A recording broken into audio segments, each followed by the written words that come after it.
Good morning, everyone. Good morning. We're about to start, so if you wanted to find a seat.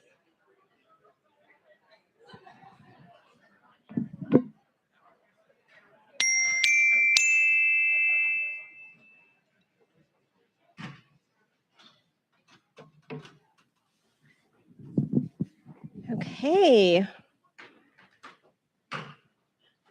Good morning, everyone. I got a response, yay. Yeah, so I'm Asaki Roof, director of the P3 Collaboratory, and on behalf of the P3 team, we are just so thrilled to have you join us for our third Anchoring Higher Education Conference. This year's theme, Rooted in Relationships, Cultivating Learning Through Human Connection, draws inspiration from Earth Day. Just as healthy ecosystems depend on nutrient-rich soil, human connection provides the essential conditions for students to take root and flourish. With this conference, we aim to highlight relationship building as the very heart of the educational experience. Today, our faculty, staff, and student presenters will share how learning is transformed through authentic engagement. We hope this is an opportunity to explore, connect, and share creative practices. Above all, we hope today grows the mindset that when trust, empathy, and mutual respect become our shared language, we cultivate an environment where every individual feels rooted, anchored, valued, and empowered to thrive. Thank you all for being a part of this ecosystem. Now, to offer our official welcome, it is my pleasure to introduce Provost and Executive Vice Chancellor, Jeffrey Robinson.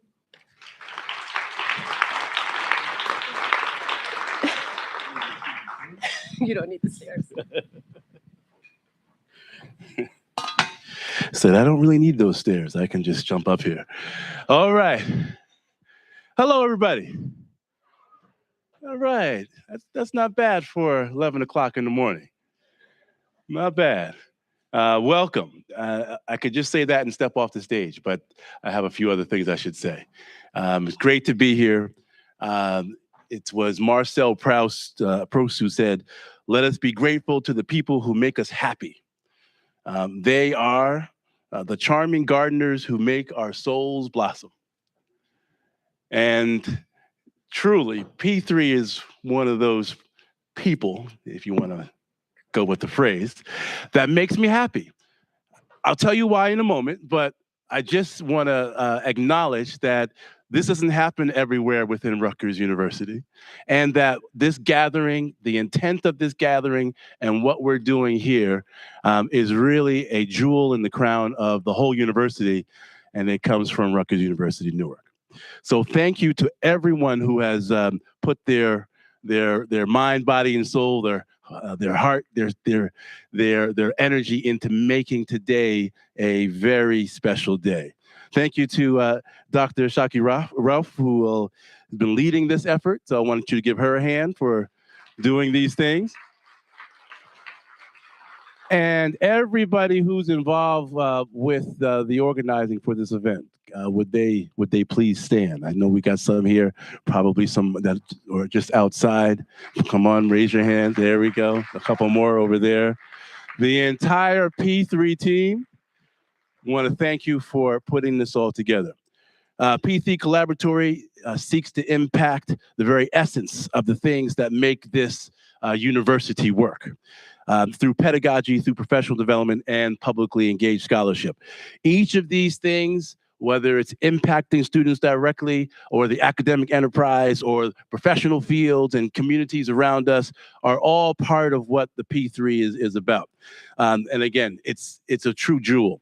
And this is why people from around the country come and try to see what we're doing here at Rutgers University, Newark.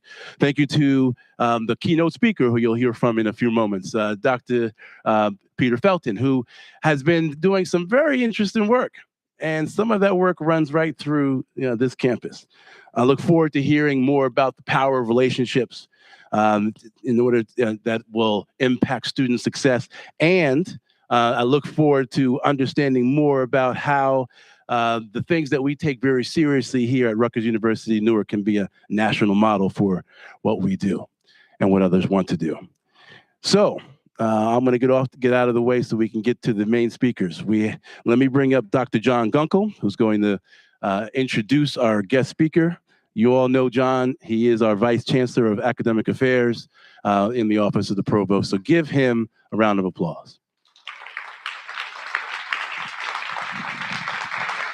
Thank you, Jeff. Good morning, everyone.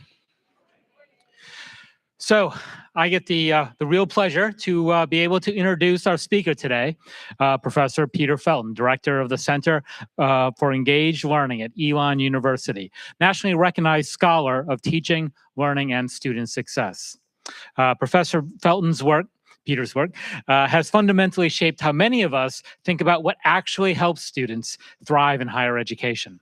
As a scholar, a teacher, and an institutional leader, he has consistently brought evidence, humanity, and pragmatism together, showing that effective educational practice is not just about structures or programs, but about the quality of the relationships within them.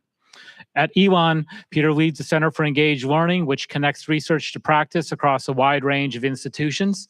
His scholarship spans faculty development, student-faculty partnerships, mentoring, inclusive teaching, and is notable not only for its rigor, but also for its scope.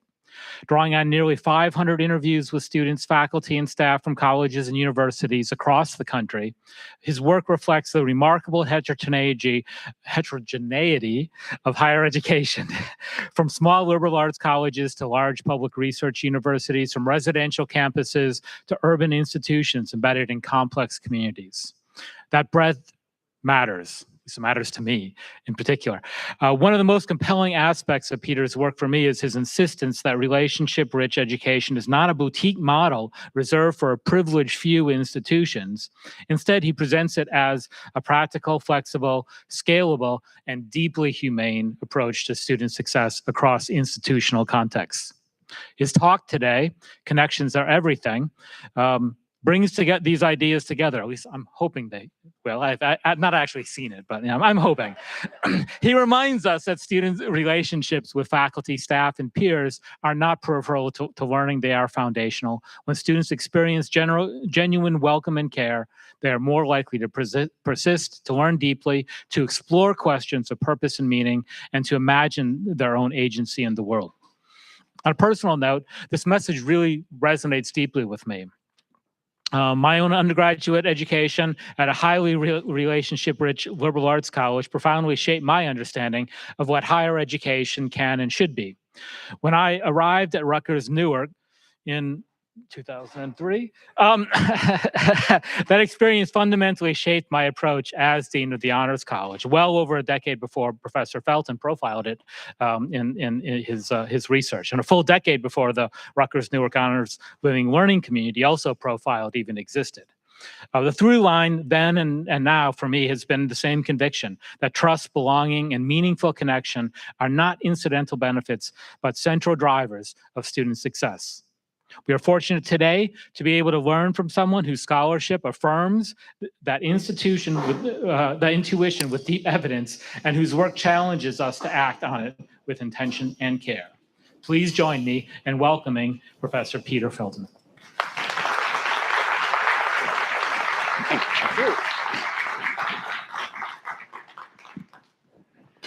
Thank you, John. Good morning, everybody. I gotta say, this is a funky place to be because it feels a little bit like bringing coal to Newcastle. To come here, Rutgers Newark, and talk about relationships. And I say that not just because y'all are nice and you're treating me well, so thank you, but because in 2018, I think it was, when my colleague Leo Lambert and I decided to try to write a book about relationships as a challenge to ourselves and to higher ed, to say we really should center relationships. We'll talk about that more. But one thing we did when we decided to write this book is we surveyed around, I think it was 175 higher ed leaders, lots of different roles. People who lead AAC&U and APLU and AAU and all those sorts of things, people who lead really interesting projects, influential thought leaders in higher ed. And we said, where should we go? What do we need to look at? Who should we see? And one of the most frequent responses, it might have even been the most frequent response, was the HLLC at Rutgers Newark. And my colleague Leo got to come here. And I was like, that's no fair. And he did say, in all honesty, I'm going to Newark. But then he came back and said this was the most amazing place ever. So it's an honor to be here with you all. How the session is going to work is I'm going to do a little bit of framing. You're going to talk to each other a little bit. And then I'll share a little bit more of the research, including some of the voices from the interviews we've conducted. As John said, now we've got a new project. So we're now about 750. And so there's a few new things in this. A couple of your lovely students are going to help me with that. I've learned from a colleague who does accessibility work that putting lots of words on a slide is bad. And that even worse than putting lots of words on a slide and assuming everyone can read it, even worse than that is me reading the words off the slide. So these colleagues will be the voice of students and a couple professors who we interviewed. So you can hear them and really experience those words. But I hope before lunch, you get some concrete ideas from the research, maybe a little bit of practice, thinking about practice, maybe a little bit of inspiration, maybe a little bit of connection and admiration for some of your colleagues and the work they do. Make sense? So why talk about relationships at all? Trusting relationships, besides the fact that there was a great AI session on trust and relationships that I went to right before this, is because there's literally decades of research that says if you're thinking about what makes a high quality undergraduate education, what leads to student motivation, student learning, student persistence, student success, student well-being, if you're thinking about those things, you need to think about the quality of relationships students form with faculty, with staff, and with peers.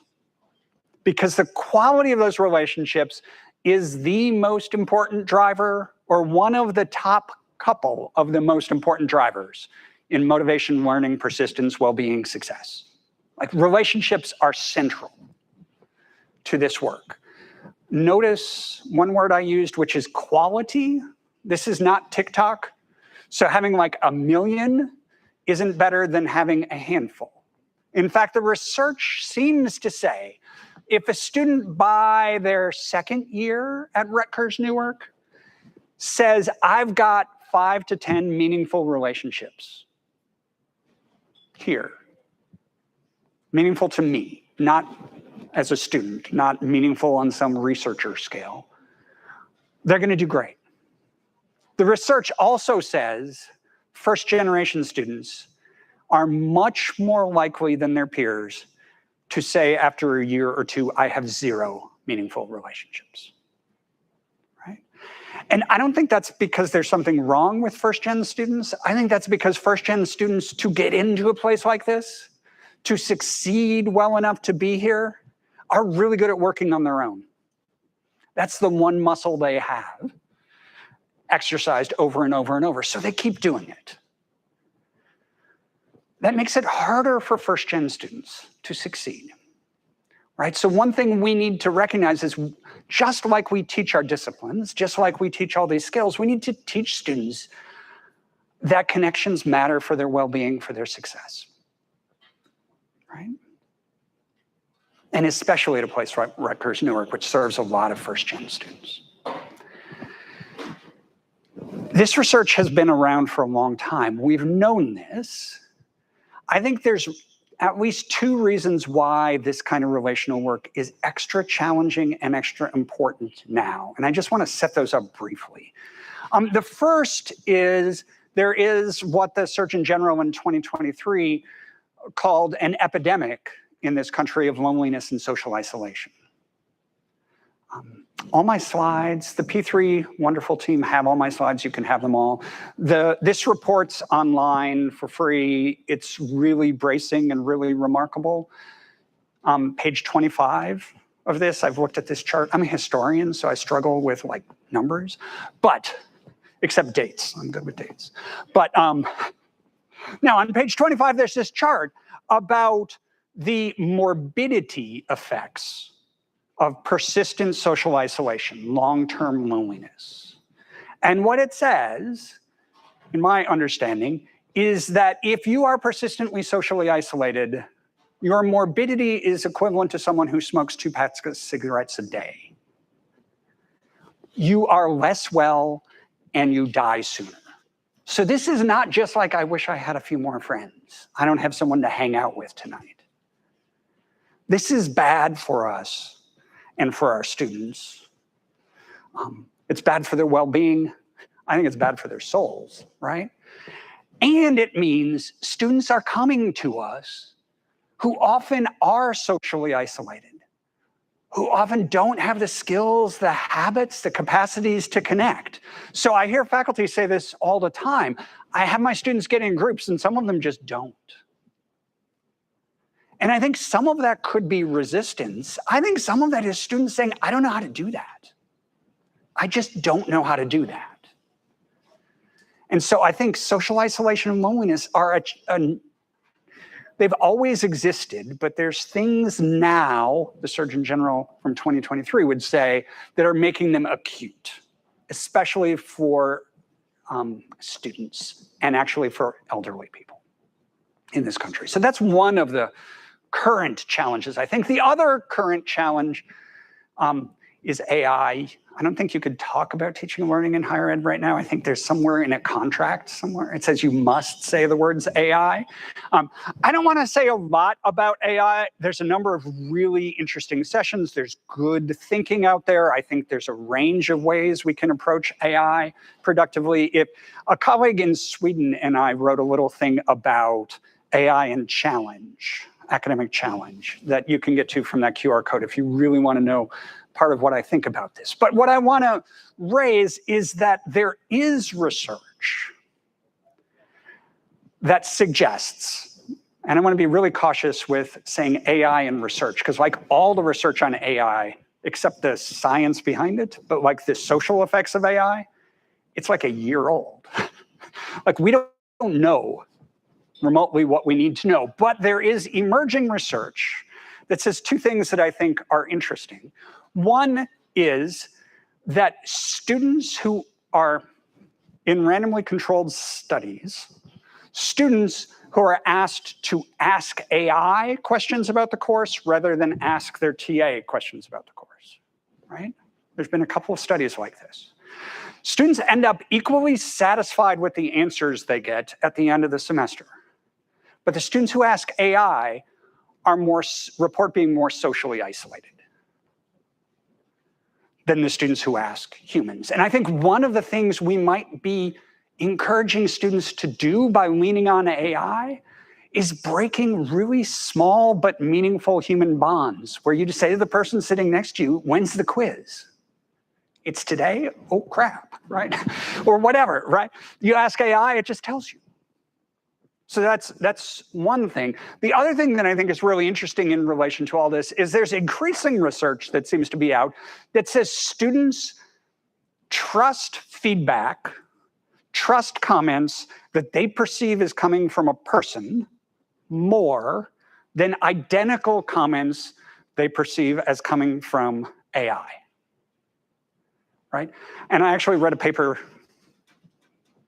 yesterday, Monday, that I thought was hilarious because it was on this argument, or it was on this point, and at the end it said, so what we need to do is teach students to trust AI more.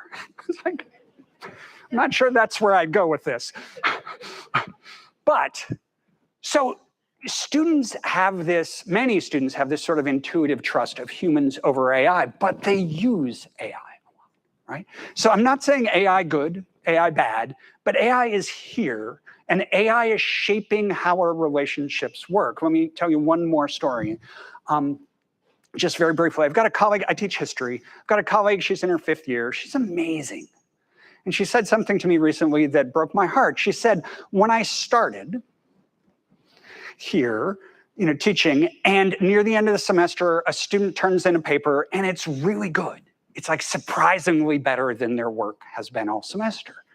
I would be excited, right? I would be proud of them. I'm like, they worked, it got better. They really paid off. And she said, now when I get that paper, I can't help it. I'm suspicious. Like, did they write that? And she was saying something that's really profound, I think, which is AI is taking some of the joy out of teaching and learning, right? Some of the pleasure out of it, because she said, I don't want to be suspicious, but I can't help it, right? I don't know what we do with that. I do want to make one broad point about AI, which is I don't think the path forward is to try to detect AI. Josh Brake is a mathematician at a liberal arts college in California. He has a really nice Substack about teaching and learning and AI. And he wrote this in August 2024, and I think he's right. The fundamental path forward is to get students really engaged, to get students really caring about the work we're doing with them. And then we don't need to worry about detecting AI because it matters that they do the work well, right? The only way to do that, I think, is to have a trusting relationship with students. They have to trust me when I say, this is hard, you can do this, and you can do this without the machine. Or you can do this in this way on the AI assessment tool, which was pretty cool. When I talk about trust, I just want to do one history thing and define my terms. This is from a really nice paper by two psychologists who study learning in higher education. And they make a point that's really crucial, I think, that students' trust in teaching and learning is fundamentally about them being willing to take risks, to show what they know, what they don't know, right? To expose themselves in some way. And one of the reasons, again, I think students are hesitant sometimes to engage is they don't want to show that they don't know, because all these interviews I've done with students, one of the big takeaways for me is many students in this country believe everybody else has it all figured out. And so if I am struggling, if I'm uncertain, if I'm not right, there's something wrong with me. Not, this is college, this is supposed to be hard, right? A little bit more research on trust, just very briefly. This is from not surveys of students in the traditional way, like, do you trust your institution? This is from the National Survey of Student Engagement, which surveys 600,000 students a year across the US about their experiences. And what they found is that trust isn't all that high. That's not very surprising. Trust isn't very high in any institutions right now. But what they found that's interesting and really troubling is there's a gigantic gap in undergraduates and trust. If you are like my children, your parents went to college, you're middle class, upper middle class, probably you're white, and you go to college, you say you trust the institution and the people who teach you at that institution. About 80% of students with that characteristic say they have high or medium trust, right? If you are a person of color, if you are first gen, if you are low income, about 20% of the students with those identity characteristics say they have high or medium trust in their institution and in their professors. So if you walk into the class like I did for many years, just assuming everybody trusts me, what I'm seeing is actually a socioeconomic divide in how they respond to that. And I think that's not something's wrong with poor, low-income students. It's that they've been burned by institutions and they've been burned by teachers. So they don't trust, right? We need to recognize that. The second thing we need to recognize is that trust between students is really not very high. This is an old study that I think is really excellent work. There's a ton of surveys right now about this. The students don't trust each other at all. And again, if part of trust in the classroom is being willing to take risks.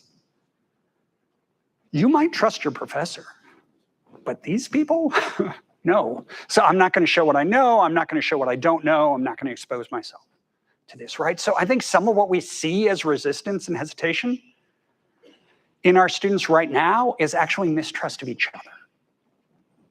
And the path forward to that could be just wait for society to change, right?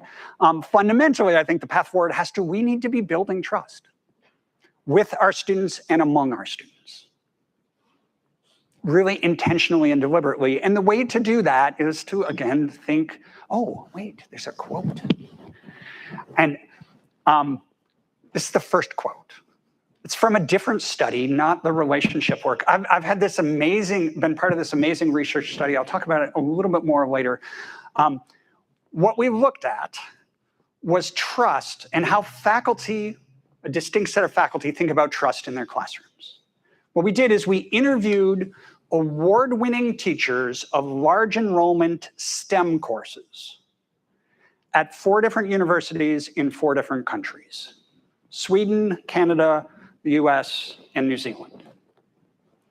We wanted large enrollment STEM because we thought if we went to, I don't know, social work professors, they'd be like, we think about trust all the time. If you go to someone like someone I'll quote later who teaches 1,000 students intro to biology, what do they think? The thing that most surprised us is that every single one of the people in this study said essentially the same thing. This is a quote from a professor in New Zealand that Natalie's going to read. Telling students what you're going to do and then actually doing it often surprises them around assessment, because in a lot of undergraduate science teaching, they experience assessment as a punishment, as a way to signal to them that they can't hack it. Right? This is not students saying this. This is award-winning teachers in 4 countries. Every single one. There's only 2 things that they all agreed on in this, that they all volunteered that were the same. One is that I need to convince my students I'm not going to punish them. The other is I need to convince my students I'm not going to make a fool of them. If that's what award-winning teachers think in intro classes, wow, right? And I say that with affection for these teachers, admiration for these teachers, recognizing this. We've got work to do to build trusting relationships with our students. I would say the path forward is to think really carefully about relationships. The rest of the talk is going to draw almost all on these 2 books. As John said, these 2 books are based on about 500 interviews my colleagues did with students, faculty, and staff from around the US. I don't want to talk a lot more about this, but just say, if you go to the QR code, it will take you to the book site for Connections Are Everything, which is a student-facing guide towards building relationships in college. And why I would point you towards that is if you scroll down just a tiny bit on that page, it says, read the book for free on Project Muse. Because we were fortunate enough, we got a grant to support that book being open access forever. So you don't have to log in, you don't have to do anything. We didn't want to write a book and say this book would help students, especially perhaps low-income students, especially perhaps first-gen students. And if they would just cut Peter a check for $40, they could have that benefit. So if you want to look at any of these resources, I'd point you towards the free one. It's great, no login, no anything else. Before I talk more about the research my colleagues and I have done, though, I want to go back to something I said right at the beginning, which is you know how to do this. In fact, this is a model for this. Rutgers Newark is pretty amazing. So what I want to ask you to do is talk to a couple people. In my fantasy world, you're going to talk to people you don't know. And I'm going to ask you to get in groups of 3. You're going to get 6 minutes. I don't know who knows whom. So you could pretend like you don't know the people you're sitting with. That's on you. But if you need to turn around or something like this. But what you're going to do is introduce yourselves real quickly, and then each of you, for a minute and a half, 2 minutes, talk about something you do that you think works to build trust with your students or among your students. Okay? Just concrete practice. One thing you do. Does that make sense as a task? You get 6 minutes, maybe to talk to a stranger. Ready? Go.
You're about halfway through your group time.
Okay, 1 more minute in your group.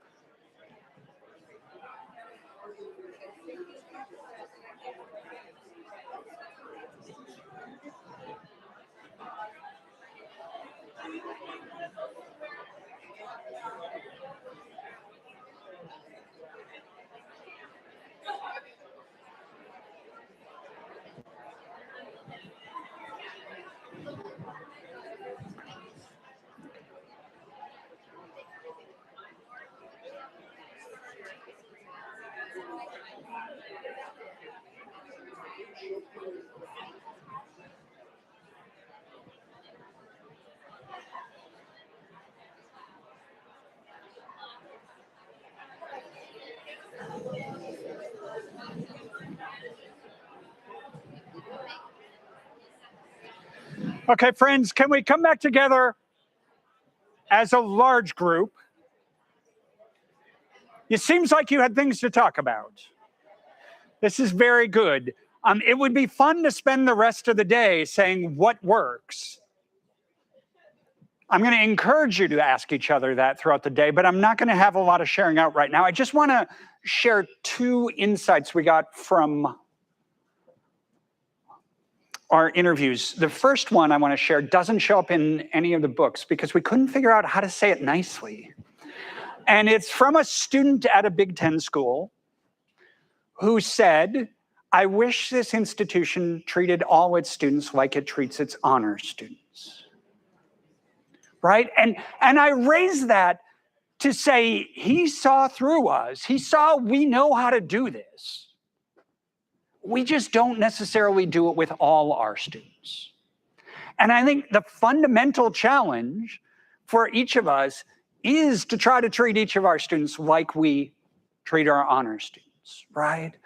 And so there's another quote from the book that I love that says, what our students need is relentless welcome, right? That we think about the first day of class and how do we start well, and that is really important. But on April 22nd, it's also really important that they feel welcome, that they feel like they belong, that they feel like you believe they can do it, even if they're struggling. And so we need to convey that kind of relentless welcome to all our students. So the question is how to do that. And what I want to do is give you a couple voices from our research that shows some big picture ideas and a couple practices, 4 practices that I think are scalable, no matter what you do and how you do it. Starting with actually a faculty member, he's now Dean of Students at Cal State Dominguez Hills. And if you don't know Dominguez Hills, it might be a bit like Rutgers Newark. I think it's bigger. They serve about 15,000 students, South Central Los Angeles. Almost all their students are low income. Most of their students are first gen. Almost all their students are people of color.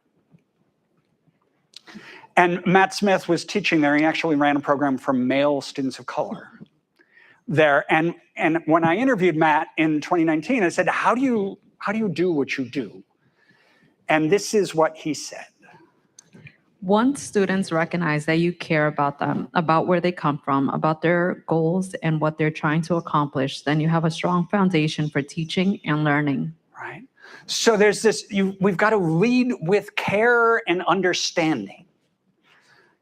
If you want to geek out about this, there's something called validation theory.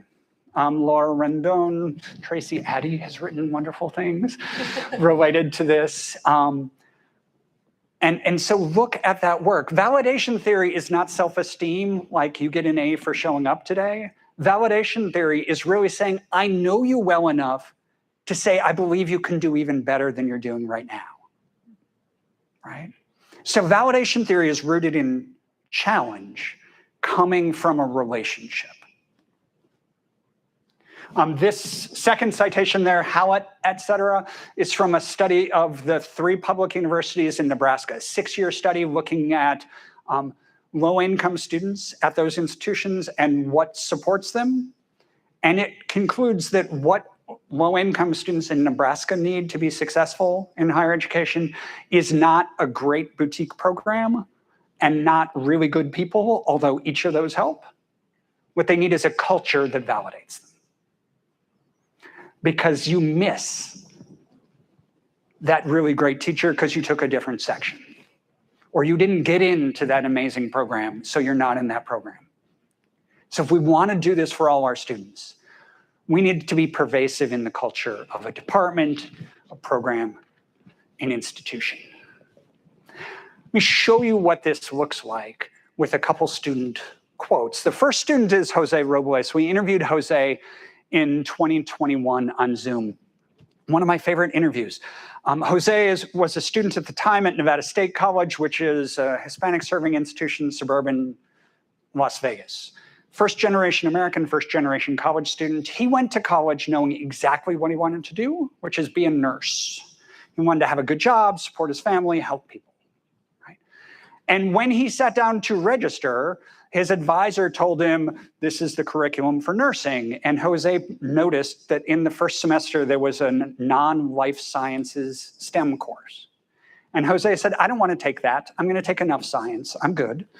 And the advisor said, you have to take that. You don't have to take that one, but you have to take a course that satisfies this because it's part of the core curriculum. Jose in the interview said, I told them they could change the core curriculum, and the advisor laughed, and I don't understand why. But so Jose did what students do. He said, first semester, I signed up for Intro to Geology because it was at a convenient time of day and it satisfied a requirement. And my goal in Intro to Geology was get an A while learning as little about rocks as possible. Right? And it's like, as a history professor, it's like, I know you, right? I feel seen.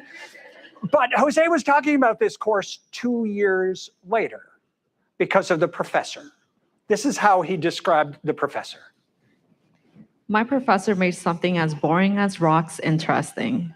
The passion she had, her subject was something that she loved. The most important thing is that the class became a community. She made us interact with each other and with the subject. It just came together because of her passion. So notice this, Jose never went to office hours. Jose doesn't know this professor outside of class time. So this is not this professor doing these heroic one-on-one, I'm going to lead this student into the geology promised land. She taught a really good course. She helped students connect with material, even resistant students, and connect with each other. Jose said this course changed not only his understanding of rocks, but his understanding of himself as a student, right? From really good teaching. We can all do that, right? Second story, Amber Drew. We interviewed Amber actually twice for this project in 2019 and then again in 2021. And when we interviewed Amber in 2019, she was a student representative on the Oakton College, she was now an alumni of Oakton College, which is this community college in suburban Chicago. She was a student rep on their board of trustees. And we asked Amber about how she got to do all that. And she said she went to Oakton because it was a local community college. She was 25-year-old single mom trying to work full-time and go to school. And she went to school so that her son could have a better life than she'd had. That was it. We said, how did you manage Oakton while you were doing that? And she talked about one person. This is that person. My advisor became my mentor throughout college. He didn't just help me figure out what classes to take. He was also really great with helping me organize my time and connecting me to work study opportunities. So he helped me get a job on campus, and he nominated me for an emerging student leaders program that got me out of my shell, so I became more confident in myself. Thank you. Yeah, the second time we interviewed Amber, she was actually a grad student at Vanderbilt. And she's like, it never occurred to me that as a coming into college 25-year-old single Black woman, I could be single Black mom, I would be in a student leaders program. It's like, that's not possible. What she demonstrates is that what our students need is support. They need challenge. They also need information. They often don't know how to navigate college. There's a wonderful book, if you want to read about this, called Pivotal Moments by Roberta Espinosa, looking at first-gen students in LA. And Espinosa's book over and over says, don't just encourage them.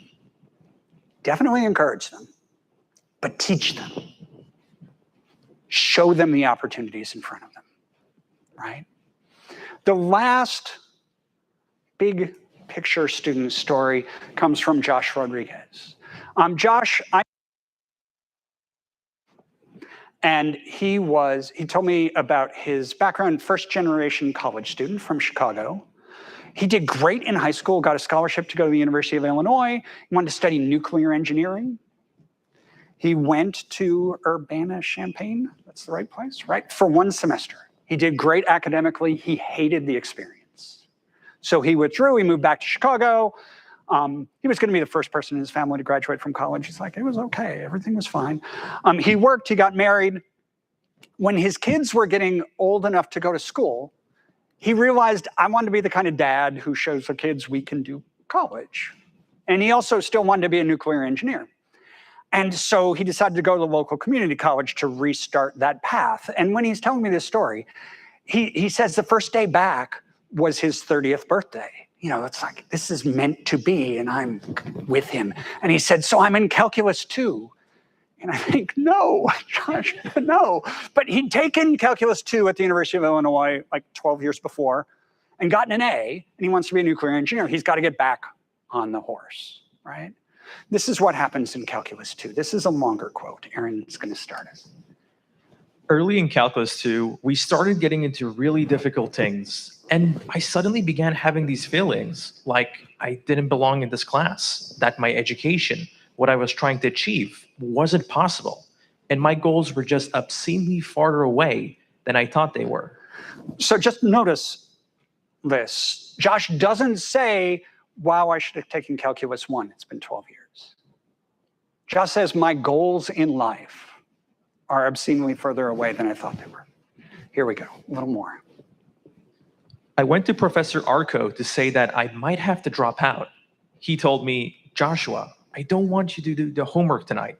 I want you to look up imposter syndrome and read about it. Then come and talk to me.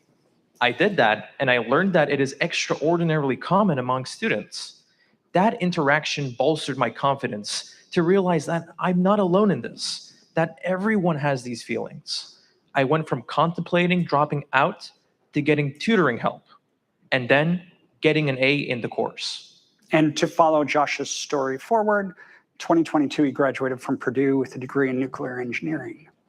And he said it was Professor Arco that did this. I talked to Josh about this several times. I'm like, dude, you did that. But he said if Professor Arco at this moment had said to him, buckle down and do the homework, he probably would have never come back. There's a scholar that we draw on in our research. His name is Brad Johnson. He just retired from the Naval Academy. He writes about mentoring in higher ed and in business and in the military. And Brad has this great phrase. He calls what Professor Arco did, he calls that being a mentor of the moment. A mentor of the moment. And the idea is, as Brad says, if you look at mentoring through people's careers, through school, most of us don't have long-term mentors.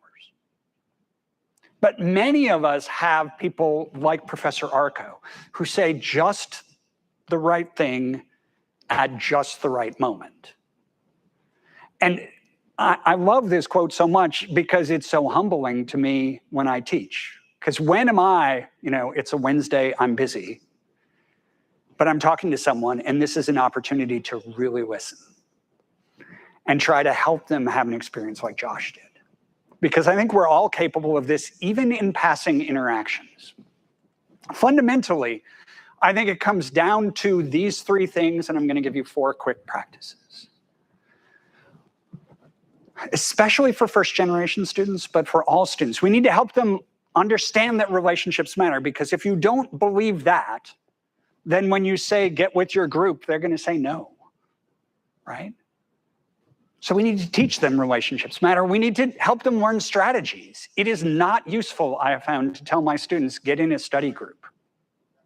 They're like, what's that? Come to office hours. What are those, right? We need to teach them those things. And then third, we need to help them actually act. I did an interview with a student at Utah State University, and it was so sad. She talked about her first semester. She was struggling in this one class. She knew she had to go talk to the professor. She knew when his office hours were, and she said 5 times I walked past his office before I was brave enough to stop. And it turns out he was nice, right? I'm like, no kidding. So how do we help students get over that very human thing of saying, I can't do this, right? And these are discrete things. They're not all the same. Okay, so 4 practices that I think in each case can work in lots of different settings, lots of different disciplines, lots of different scales. This is from Martha Mullally, a professor at Carleton University. This is from the trust study I told you about. Martha teaches intro to biology, among other things, at Carleton. Some semesters she has up to 1,000 students in her intro class. She's done all the active learning and all that kind of stuff. And she was still frustrated at students, especially students with marginalized identities, not succeeding, not connecting. So during COVID, she did one thing that she said made a huge difference. She changed the language she uses as she talks to students about what happens in class. Ready, Aaron? I become an evangelist of friendship. I tell my students that one of the goals of this course beyond understanding biology is that you make a friend. A friend's going to help you get through this course and degree. This person might be a colleague throughout your career. They might become your best friend for life. You need to make friends when you're in my class. So one of her learning objectives on her syllabus, Intro to Biology, is you will make a friend in this class. Because it's a learning objective, she talks about it on the first day and explains why. Because it's a learning objective, every exam has a 1-point question. Have you made a friend yet? That's the question. You get a point for answering, not for saying yes. But if you say yes, it's an online testing form, a little box pops up and you're supposed to type the person's name in there. And she said this has radically changed how her students behave. A silly example, but she said students often come talk to her before or after class, and they almost never come by themselves. They bring somebody else, right? They never, in her years of teaching, would they come up and say, hey, I'm Peter, this is my friend, or this is my peer, which was her word always, Aaron. Now that she says friend, every time students come up in groups, like, I'm Peter, this is my friend Aaron, that's my friend Natalie. They understand this. They can use this language. You don't have to teach them very much. It's like they know friends are good. The fact that this is a place you can build in, that is good. Second example, thinking about a routine thing we do, which is when we're giving feedback, make that feedback validating. The very simple, quick version of this is don't use a feedback sandwich, which is how I was taught to do it. You know, like, good job turning your paper in on time, Peter. Next time, a thesis sentence and evidence would be good, but stay prompt. That is convenient for us. The research actually says, especially for male students of color, they find it alienating. They think we are lowering our standards for them. Validating feedback is, this is good or this is not. I have high expectations. I believe you can meet those expectations. Here's how you are or how you could, right? So it's high expectations, high belief, high resources. That's validating feedback. What does that look like in action? So Nellie Bourne, a student we interviewed in 2021, she started college in the spring of 2020. She knew exactly what she wanted to do, but there was this thing called COVID. So she started college online, which was not the plan. She had just moved halfway across the country to San Antonio with her spouse who's in the military. It was going to start, had to start online in a tiny military apartment with 2 dogs, she said, that didn't like each other, and her taking classes full time. And she said her college writing professor just transformed that experience for her. And this is how. On some papers, she would have this little paragraph in the comments saying, you did this super well in your paper. And that little bit of encouragement, even though I'm not face-to-face with this teacher at all, made a world of difference to me. We've never met in person or even had a conversation, but she has made a huge positive difference in my education, which is kind of hard to do when you're not actually interacting with students in a classroom. Yeah, Nellie said, couple things that I loved about this. One is she didn't get an A in the class. It wasn't that the professor said, Nellie, you're the greatest writer ever. It's Nellie just felt validated by the feedback she was getting because it felt personal. it had felt challenging, and it felt like it saw her growth. In fact, she said she took another class the next term with this same professor, another asynchronous online class, because she just wanted to keep getting feedback on her writing. That class didn't get her closer to her degree, but she felt great. At the end of the interview, she said, "Should I tell that professor she's really good?" And I'm like, "Yes." And Nellie actually sent me a picture of the professor and her together a week later, saying, because she said, "You know what? She loved it when I told her she was really great." Who knew? Who knew? Right? Okay. The first two examples are about what professors do. Third is how we structure, because it's really hard to scale us, right? And so this is from Writing Studies. It's a lovely study out of Michigan State. The very brief version of this is we know that if you get good feedback on your writing, you become a better writer. We know that. That's not that interesting. This study was looking at what if undergraduates are supported in giving good structured feedback to their peers on writing. What happens to the feedback giver? Right? And the results of this study are amazing. It's like a linear growth thing. The more feedback you give on peers' writing, the better you become as a writer. They refer to this concept of giver's gain. I talk with my students about this all the time now, saying, I'm having you do this exercise because both of you are going to benefit from it. So help students experience giver's gain. Last, not least, I want to just briefly introduce a framework from Trust that came out of that research I was mentioning before, looking at large enrollment award-winning STEM teachers. What we found is there's 4 categories of things these teachers do to build trust with and among students. There's not some sort of relationship among these, and one's not better. I want to start with affect. They demonstrate care, interpersonal commitment. So an example of that is from up in these interviews was a professor who asked students on the first day, they did a survey about students and who they are, why they're in the course. One thing they asked is, what's your favorite song? Professor built a Spotify playlist with all the favorite songs, and before class started every day, they would run the playlist. So at some point in the semester, you heard your favorite song. Students loved that. Super low evidence, but it's a way of demonstrating you're listening. Second example is thinking about values, demonstrating that you have either professional or cultural values that will help your students find meaningful connection with you and trust you. The example here is in a health sciences class, being really explicit about talking about professional values of how do you touch patients in respectful ways as a way to build the trust. A third example is around identity. Here, it's not we have to match identity. It's that I need to demonstrate that I am sensitive to the fact that identities shape experiences, right? The example here is from someone, if you Googled what does an economics professor look like, you would get his picture. But he's actually the child of a coal miner.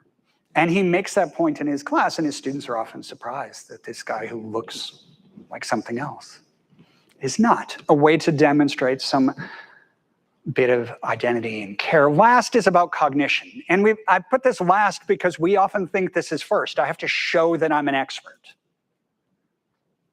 What we found actually working with students is students actually tend to trust faculty as experts. Assume you're an expert unless you show them otherwise. But you can show them that you know your stuff and it matters to them. So you can think about these as different levers you can pull to try to build trust with your relationships with students and among students.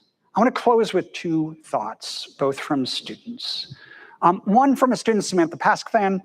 We interviewed Samantha in 2019 at the University of Washington. She's one of my favorite kinds of students because she was a double major, yay, but genetics and dance. I'm like, you're doing college right. And Samantha said when she got to the University of Washington, dance felt like home, genetics felt like, or science felt like career, but she struggled to find connections until she got into a genetics research lab. And we said, what happens in that lab that's meaningful to you? And this is what she said. Beyond the serious science we're doing, there's this whole other aspect of caring about each other's lives. The faculty will make the time to ask, how are your classes going? What are you thinking about for next year? What are you getting involved in outside of the lab? Who do you want to be after you graduate? And then they would really listen and encourage me, even when I wasn't sure if I knew what I was doing or where I was going. Thank you. So notice two things about this. One is, well, three things. One, it's rooted in doing a serious science. This isn't just any kind of relationship. This is a scientific-based relationship here. Second, what Samantha values is not the professor being a career counselor. It's being a human who can ask good questions, listen, and encourage. And then the last, and the part that I love the most, is she says, it's this whole other aspect about caring about each other's lives. Notice each other's. She's not saying it's just the professor cares for me. It's that I've come to care for my professor. And that's a totally different educational relationship than we often have. And that's amazingly powerful, and I think it's possible with our students. Last quote is really short. It's from a student, another Oakton college student, another first-gen American, Tiana Guerra, and she summed up all the research really briefly. So here it goes. It only takes meeting that one person who ignites a fire within you. That is what the research says. The biggest difference for students is having one meaningful connection at college. The difference between 0 and 1 is huge. So your course, your program, your work can be a place where each student makes one connection and you're setting them up for success. All of this work is based on lots and lots and lots of other people's research. I want to honor that. I want to thank the student readers who were amazing. And it's lunchtime, so we can hang around and talk as much as you want, but thank you all very, very much.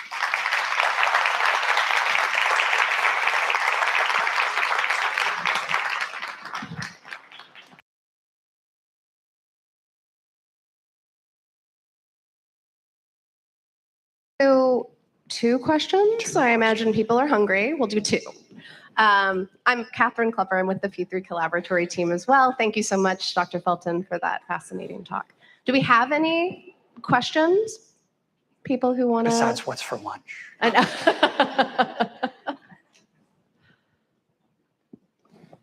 This is me using wait time. Oh, here we go. Allie, you got it? Right. Oh, okay. And then there's one. Okay. And there's one in the queue. Okay. Oops. There's a switch. Yep. Give it a little tap tap. Hello. Thanks. Thank you so much for the talk. This was amazing. Thank you. And took a bunch of notes for colleagues who can't be here. Do you have any short, sweet advice for new faculty coming in the door, receiving lots of different types of coaching and feedback on what they're supposed to be in the classroom? Yeah. And feeling an affinity to walk at this authentic path? Yeah. What advice can we give them to help them stand and then also help them learn that their authentic path to communicate in this way? Yeah. Thank you for the question. First, thanks for the kind words. Thanks for the question. I think 2 main things. One is really pay attention to your students. Some of the best advice I got early on, my first semester teaching full-time, a senior colleague observed me and he said, Peter, I think you think you're teaching history. You're teaching students history. It's like, oh, right? So really pay attention to the people in the room. And then thing 2 is I think we need to really help our colleagues see that there are different ways to do this well. One of the dangers of having someone who looks like me, like my students think I'm a history professor if they see me in the distance. And they think I'm competent because I'm an old white guy, right? Not all our colleagues have those presumptions. So one of the things I hear people say is like, you need to be vulnerable with your students. I can be as vulnerable as I want with my students and they might think I'm weird, but they think I'm competent. Not all our colleagues, especially new faculty, depending on identities and presentations and all this, disciplines can do that. So I don't think being vulnerable is a universal path forward. I think finding a way to be yourself in ways that connects with students is the path forward, but don't encourage them not just to look at other people and say, I can be that. Thank you. Yeah. Is it working? Okay, I'll give you mine. Okay. Musical mics. You can give her a couple. Hello. Hi. Thank you so much for the talk today. It was amazing. Thank you. So one of my questions is, as a student, if I want mentorship or help from another professor, but they just feel so impersonal, they don't care about you or like to basically help you or do anything, especially professors with very big amount of students, like 50 plus in the very, very big lecture halls. What do you do, even if you do really need help or feel like you're failing the class? They don't really care. What can you do? First, I'm sorry if you've had that experience. I think, unfortunately, you can have that experience at any institution. I mean, something I didn't tell you about the Samantha Paskvan, oops, I turned this off, quote, she's the dance in genetics. When she was telling us the story, she said she really felt lost until the last quarter of her sophomore year at the University of Washington, and she was in this genetics course, and it was amazing. She wasn't planning to major in genetics. She thought she was going to be chemistry, then she thought she was going to be biology. She was in this genetics course, thought it was amazing. She went up at the end of the semester, or at the end of the quarter, got super brave, went up to the professor and said, I love this course so much. Can I be in your research lab? And they said no, because they were about to go on a year-long sabbatical. But they said, let me introduce you to some of my colleagues, right? And so one of the things I would think I'd encourage you to do is try to find other faculty who are adjacent. If you're not really vibing with this person, who else teaches a similar course? Who else in that department? And don't go to them and say, I'm in Professor Felten's class and he's awful. But go to them and say, I'm really interested in genetics. I know you teach genetics. Can you tell me about your work, right? You ask faculty to tell you about their work. I hope you have time, right? They like to do it. So find others. The research says, I mentioned Brad Johnson, he has this great phrase. He said, what we need, we tend to think we need a mentor. That's actually not generally true. What we need, in Brad's phrase, is a constellation of mentors, a diverse set of people who can support us and challenge us in different ways. So maybe you don't have that in history right now, but who else? Yeah. But what if they are like the only person with this type of subject and no other? No. Because unfortunately it is. Yeah. This professor is the only person with this subject. No other one, basically like faculty teach the same thing as him. He's literally the only one. Yeah.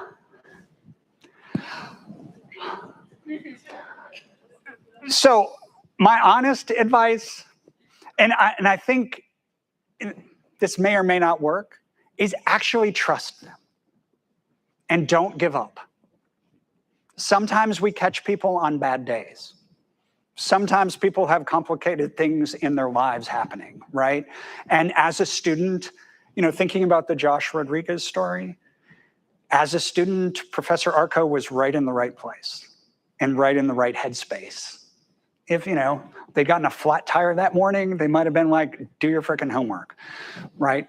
And if that doesn't work, then I think maybe there's other ways forward for you academically. Thank you so much. Yeah, good luck. And talk to people at the institution. There are people who can support you, and there's more resources than you know. So thank you all very much. Thanks to the amazing P3ers.